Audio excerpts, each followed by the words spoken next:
সকালবেলায় মহারাজের ঘুম ভেঙে গেছে, সাথে আমিও চলে এলাম নতুন একটা ব্লগ নিয়ে। So hey guys, good morning, this is me Nilpadma, welcome back to Neel's world.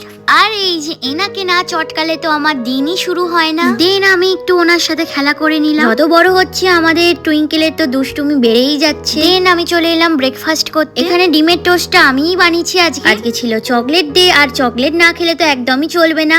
আর এইদিকে দেখি আমার 5টা পার্সেল চলে এলো। আমি অনেকগুলো ব্যাগ অর্ডার দিয়েছিলাম, তো ব্যাগগুলো সব চলে এসেছে আজকে। আর এই ব্রেসলেটটা অর্ডার দিয়েছিলাম, যেটা দেখতে অনেকটা চুড়ির মতো ছিল। দেন লাঞ্চ করে রেডি হয়ে নিলাম, কারণ আজকে পাপার সাথে একটা জায়গায় যাওয়ার আছে। যদিও একটা দরকারি কাজেই যাচ্ছি। মা আর পাপা আজকে দুজনেই ছিল।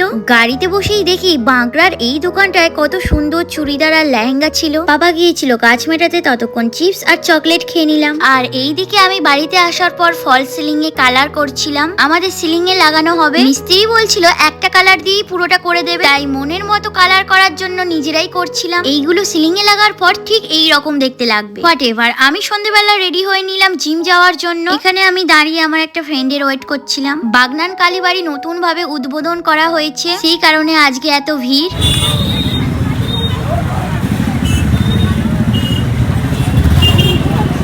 চলে এলাম জিমে, আজকে ছিল আমার ব্যাক ডে।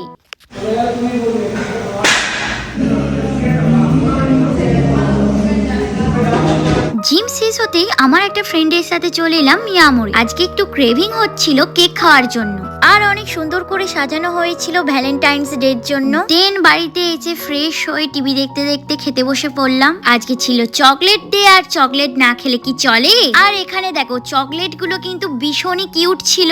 আমি ততক্ষণ চকলেট খাই, আর তোমরা মিনি ব্লগটা একটা লাইক করে দিও। দেখা হবে নেক্সট ব্লগে। গুড নাইট সবাইকে, টাটা।